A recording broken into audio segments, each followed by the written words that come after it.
Hello. Today I will be going over mortuary codes and laws. I will be going over three different codes and laws that funeral home providers and mortuary operators have to abide by when operating in the funeral home system or with decedents. So the first one will be registration required. So this is code 12-135-110. Unless practicing at a registered funeral establishment pursuant to this section, a person shall not practice as or offer the services of a mortuary science practitioner, funeral directors, or embalmers, nor shall the funeral establishment sell or offer to sell funeral goods and services to the public. A funeral establishment shall register with the director using forms as determined by the director. The registration shall include the following.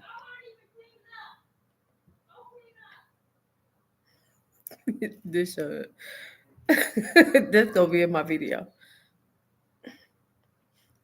Text her and tell her to chill out. The specific I'm sorry. Each funeral establishment shall register with the director using forms determined by the director. The registration shall include the following: the specific location of the funeral establishment, the full name and address of the designee appointed pursuant subsection 3 of this section, the date the funeral establishment began doing business, and a list of each of the following services provided at each funeral establishment location: refrigeration or holding human remains, embalming human remains, transporting human remains to or from the funeral establishment or the place of final disposition.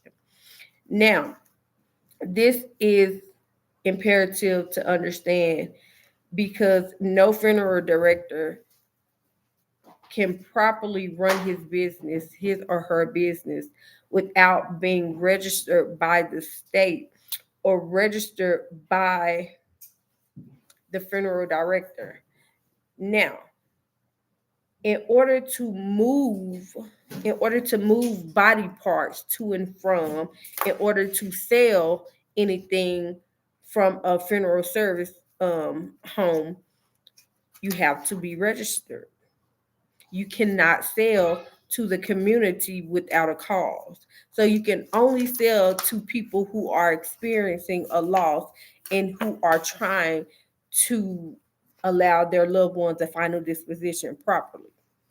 And so that's very important because if the state was to come in and do an evaluation or do a thorough check or thorough investigation as to what is going on, what is the day to day regimen of the funeral home, then they would have to show receipts as to what they are doing, who they are selling their products to, the list of products that they are selling. All these things have to be laid out and accounted for in every transaction that is done.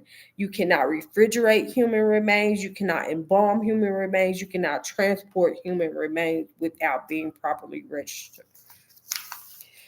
Excuse me. The next one is consumer protection. And so I'm reading off of my slides that I printed out. I did a slideshow, I just printed it out. Consumer protection, code 12-135-107. Consumer protection. A funeral establishment whose services are purchased shall make every reasonable attempt to fulfill the express needs and desires the person with the right of final disposition, and shall make a full disclosure of its available services and merchandise to the arrangers prior to selection of the casket. So you cannot sell a casket to anyone without giving them a rundown of everything that you have that they can choose from. Before a person selects the funeral establishment shall provide a written itemized list of the prices of all available merchandise and individual services at the funeral establishment.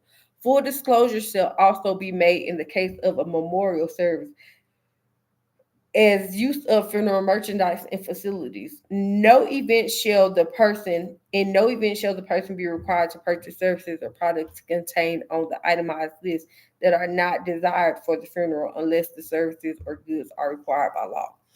And so this is very explicit, saying that you have to give your potential clients or your potential buyers a full rundown of the things that you offer, the all of the merchandise that you offer. Now, giving them a full rundown does not mean that they need everything, but they will clearly see the list and the prices of everything that the funeral home offers. This is by state law. You cannot make a proper sale without giving them a full disclosure of the items that you have. If you do, they can potentially sue you for liability. We're going over these laws because we know when you break the law, there is always the possibility of being reprimanded by the law. So the last one will be standards and practices. So Code 12-135-112, Standards and Practices of Embalming Transporting. A funeral establishment that performs embalming shall maintain a sanitary preparation room with sanitary flooring, drainage, and ventilation.